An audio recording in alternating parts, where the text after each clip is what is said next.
và lên rất xong một niềm vui trang luôn mà ơi ơi à đặt này ơi và lấy cho con và tao không lo mơ thì thôi ôi ơi này lướt ô khó cái bằng pi bên đây và cái lô bắn cái này đã ơi ô và chút chương dần la ôi chơi đom ai vô ya chặt nè đã ơi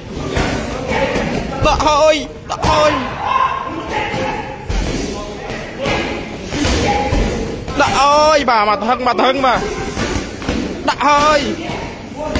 bà lên khóc chất sắp phía rồi mà tay gọc xóm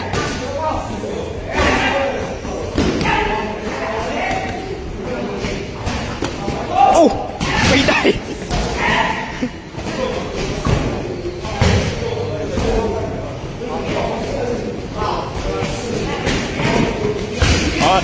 đợi